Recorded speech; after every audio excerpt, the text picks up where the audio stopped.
You know, in the super controlled world of North Korean propaganda, one figure has stepped out of the shadows in a really big way. We're talking about Kim Yo Jong, the sister of the supreme leader. For a long time, we'd just see her with this faint smile, a seemingly gentle presence. But behind that smile, well, she's built a reputation so fearsome that experts have actually called her the world's most dangerous woman. So, who is the real Kim Yo Jong? Let's get into it. For years, she was basically a ghost in the machine, a silent figure, always, and I mean always, just a few steps behind her brother, Kim Jong-un. To the rest of the world, she just looked like this loyal assistant, holding his papers, even his ashtray at one point. Just a dutiful sister playing her part in the family dynasty. But this was all a carefully constructed illusion. It was a mask designed to hide her true ambition and her incredible power. But while most of us just saw a quiet assistant, intelligence agencies and North Korea experts, well, they saw something else entirely. They gave her a totally different title, the world's most dangerous woman. And look, this wasn't just some over-the-top headline. It was a conclusion they reached after seeing a clear pattern of calculated cruelty and absolutely terrifying threats. So that brings us to the big question, right? How did this silent shadow become the iron fist of North Korea? How on earth did she go from holding an ashtray to basically holding the future of a nuclear-armed country in her hands? Her story is, well, it's a masterclass in power, paranoia, and propaganda. To really understand the Iron Sister, you gotta go back to the beginning, back to a childhood spent in a gilded cage, in almost total isolation, a childhood that forged an unbreakable and, as it turns out, dangerous bond with her brother. Her story starts, like pretty much everything in North Korea, wrapped in secrecy. I mean, we don't even know for sure what year she was born. But we do know she was born right into the heart of the regime, the youngest kid of the dictator Kim Jong-il. She and her brothers, they grew up in this luxurious, completely isolated compound, basically a world away from the starving nation they would one day rule. And then came the Swiss years. Can you imagine? She's sent to a boarding school using a fake name, and she and her brother lived this totally bizarre double life. On one hand, they're pretending to be regular students, but they're being shadowed 24/7 by a team of bodyguards. That shared experience, being so isolated in a foreign country, it created this bond of absolute trust between them, a bond that would become the very foundation of her power. So when she gets back to North Korea, computer science degree in hand, Kim Yo-jong doesn't just, join the family business. No, she started to re-engineer it from the inside out. Her rise was quiet, it was calculated, and it was absolutely relentless as she clawed her way into the very heart of the regime's power structure. I mean, her climb was just insane.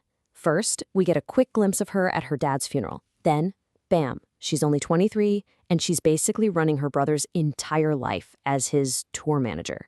By 2014, she's a major player in the propaganda machine. And by 2015, she's running the whole show. She wasn't in the shadows anymore. She was the one pulling the strings. As propaganda chief, she basically became the architect of her brother's divinity. She didn't just promote him, she remade him. She meticulously crafted his public image, his haircut, his gestures, everything, to mirror their grandfather, the nation's godlike founder. It was a brilliant and frankly chilling piece of political theater, all designed to make a young, unproven leader seem totally legitimate. And her mastery of propaganda wasn't just for people inside North Korea. Oh no. At the 2018 Winter Olympics, she launched this massive charm offensive that absolutely captivated the world. The smiling, friendly face of a brutal regime. But it was just a performance. A calculated deception to distract everyone from the nuclear weapons and the human rights atrocities that were happening back home. But that charm offensive, well, it couldn't last forever. That smiling mask was about to come right off, revealing the true face of the Iron Sister. The big moment came in April 2020. Kim Jong-un just disappeared. Rumors were swirling, the world was holding its breath. And right in the middle of that power vacuum, a new voice emerged, a voice just filled with rage and venom. For the very first time, Kim Yo-jong spoke for herself, and the world was absolutely shocked by what she had to say. Her first target? South Korea. She called them a fearfully barking dog. Now, this wasn't just some clumsy diplomatic insult. This was a declaration. It was a warning to the entire world that she was no longer happy just being number two. And she didn't stop there, not by a long shot. She took aim at the United States, calling President Biden an old man with no future. The personal, just vitriolic nature of her attacks was a crystal clear sign that a new and much more dangerous era of North Korean diplomacy had begun.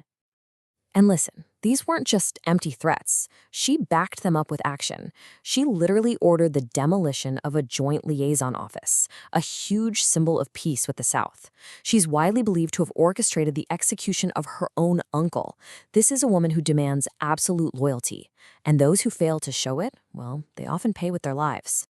So this calculated climb to the top, this very public display of brutality, it has led everyone to one pretty much inevitable conclusion.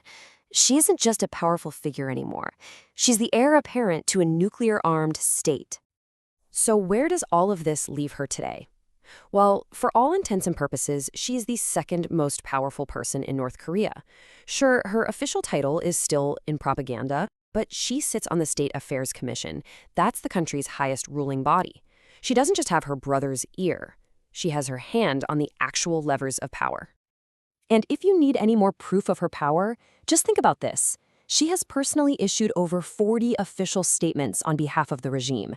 That was a role once reserved only for the supreme leader himself. She isn't just a voice in the regime. At this point, she is the voice of the regime. You know, history is filled with ruthless female rulers. But none of them, and I mean none of them, had what Kim Yo-jong has. A full-blown nuclear arsenal and total, complete information control over a nation of 25 million people. That combination, it makes her a threat on a scale the world has literally never seen before. And this isn't just speculation. High-level defectors, guys like the former diplomat Tae Yong-ho, they've confirmed it. According to him, the internal rules of succession are crystal clear. If something happens to Kim Jong-un, power passes directly to his sister, no question. And the logic behind her succession is as brutal as it is simple. Kim Jong-un's own kids are way too young to rule. And in a dynasty that is obsessed with a pure bloodline, she is the only one who can carry the torch. She's the only viable option to make sure the Kim family's iron-fisted rule continues. Which brings us to the final and frankly terrifying question. The world has spent decades trying to contain one nuclear-armed Kim. Is it ready for another one? A leader who has already shown herself to be just as ruthless and maybe even more unpredictable than her brother. The answer to that question is going to shape the future of not just the Korean Peninsula, but the entire world.